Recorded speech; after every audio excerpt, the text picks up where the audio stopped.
You're very welcome back to this evening's edition of The Final Whistle here on Ocean FM. It's time for us to turn our attention to golf, and of course with all the excitement this weekend over the Ryder Cup, an opportune time to get Xavier Medas, our resident golf doctor here on Ocean FM, into studio for his fortnightly taking all things golf and advice. And for any of your questions out there, as always, you can get in contact with Xavier by emailing us here on the show at sport@oceanfm.ie. And Xavier, thanks again for coming in and speak to us. Hello there, good evening. Couple of questions in, so we're going to get straight to them.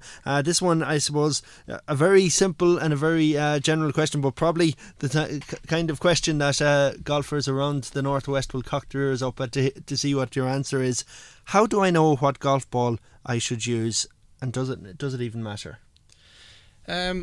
Interesting question. There's so many golfers out there. There's also a lot of golf balls on the shelves. Possibly more in the rough at that stage of the season. But what golf ball should I use? It certainly would depend on the ability of the players and also maybe the type of golf course you'll be playing. Obviously, the better players possibly invest a bit more time and money, so you can go towards the more expensive balls. But most of the brands follow the same trend in terms of trying to produce a range of balls with different compressions, and the way it works is about the elasticity of the ball. So for instance, a lady or somebody who doesn't hit the ball as far as a man would benefit from a more elastic ball, so the ball springs out better off the club face when you hit it. At the difference of the longer hitters, like the guys you're going to see playing in the Ryder Cup, would use a lot harder balls just to maintain that ratio between the speed of the club face and the elasticity of the ball.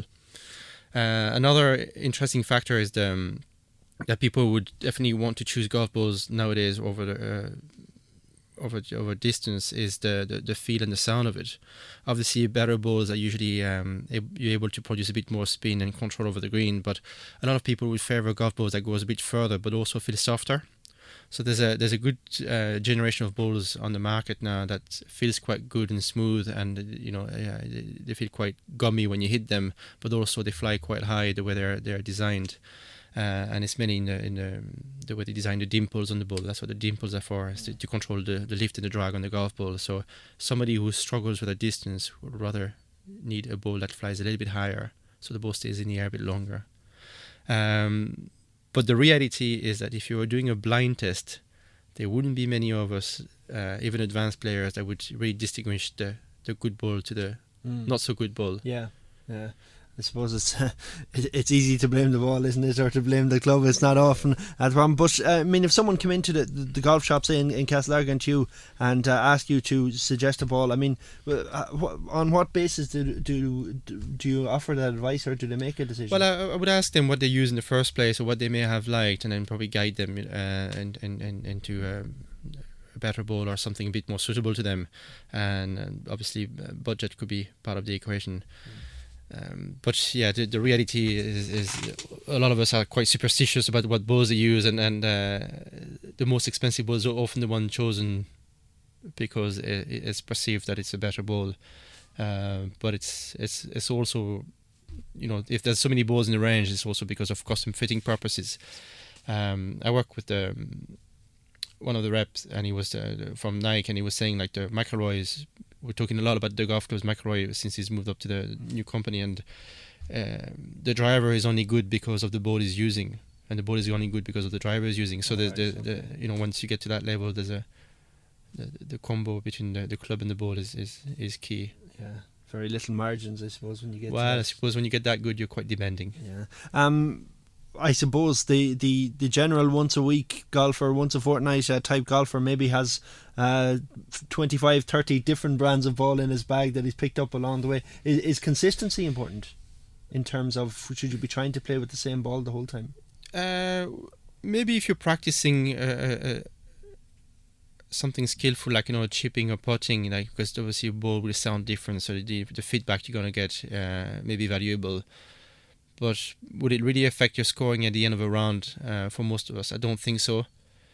And it's not. We're not in times where balls wear out as much. Like you're gonna lose a ball a lot sooner than you're gonna break it or wear it out. So like a ball would last a long time now. As you know, there used to be times where balls were made of materials that wouldn't be as long lasting and the performance be affected. But now, if you know what you're finding and you feel it may be a good ball, you can easily find out on the internet what it's worth, and in terms of playability and maybe try to keep it then as long as you can. Yeah, absolutely. That's the next part. Well, maybe that our next question will help in terms of keeping your ball on the fairway. Obviously, with the shorter evenings now, I guess this is kind of related to this. The driving range, particularly over the winter, and that. Would you recommend people spending time on the driving range, and what kind of what's their frame of mind, or what should be their frame of mind when working on the driving range? Yeah, I definitely recommend the driving range. I personally would go there and organise a few lessons in a winter month. It's good to keep the hand in, because the start of the season could be sometimes a bit. You could feel a bit rusty, and it's good to have done a little bit over the winter, especially if you're a player of the winter league. It's good to. It's also a good time. You can rehearse a few moves. You can improve your swing. Without being judged by your ability to go around the golf course in a certain amount of shots. Plus, golf courses in the winter wouldn't be as good. The weather is not as inviting. The evening golf, in terms of after work, is going to soon disappear because of the shorter evenings. So accessing driving range is always going to be beneficial in terms of getting the swing going. In terms of the freedom of mind, I would be very careful not to be falling into the category of I'm going to the range today and I'm sure I'll find something there in terms of technique. It's a lot better to go to the range with something in mind. So if you, for example, have decided that you're going to go into a diet of going to the range once or twice a week to hit a few baskets of balls, that you maybe get the chance to maybe organize a golf lesson first and have a few pointers, have a few goals and targets in terms of achievement with your technique and ball striking. So when you go on your range, you become a bit more self-sufficient, and you have a direction you're working towards, rather than being guessing your way around. Because I find a lot of people in the range, after the stage of warming up, start to hit shots, and it's a bit out of control, and quite often you're going to invite more frustrations than achievement, and I would be careful of that. Yeah, the frame of mind part of that question is very interesting, because the flip side of that, I suppose someone could go to the driving range and think they're doing really well, and it's hitting the ball nicely. There's no pressure on them, and I suppose they're relaxed. But it doesn't always translate itself into the game, does it?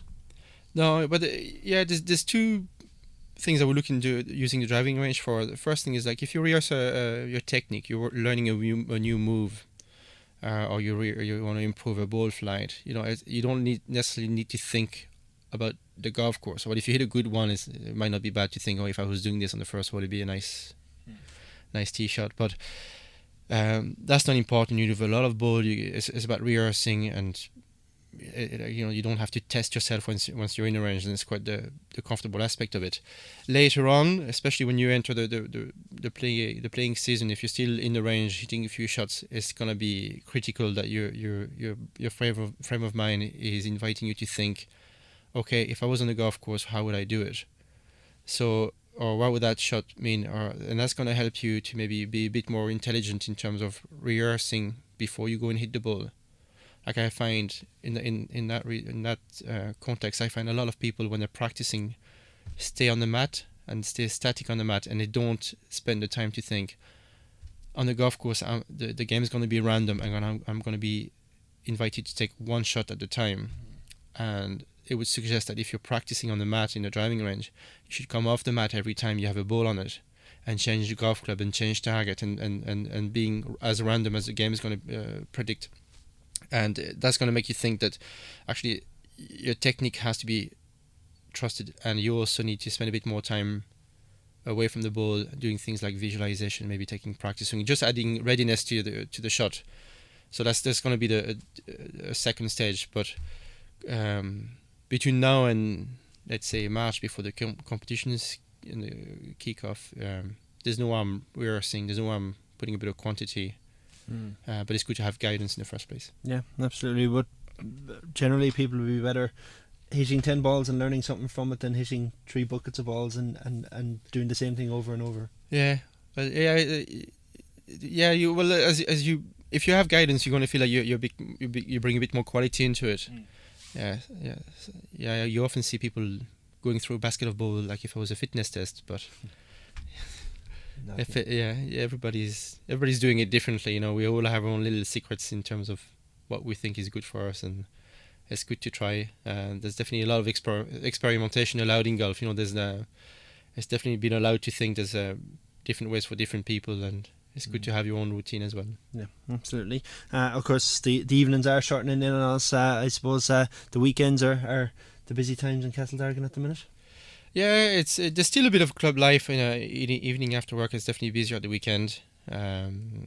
So there's a few more competitions lined up, but we're already talking about the Winter League, so you can see the mood changing into winter golf. Yeah. But just if I can take the time, there was a bit of winter golf going on with the school starting, and Summerhill in Sligo put a team of 3 boys in the under 15 and won the Connacht schools yesterday. Oh, excellent. And that was in the team there was Joseph Keys, Owen Armstrong and Dara Connolly.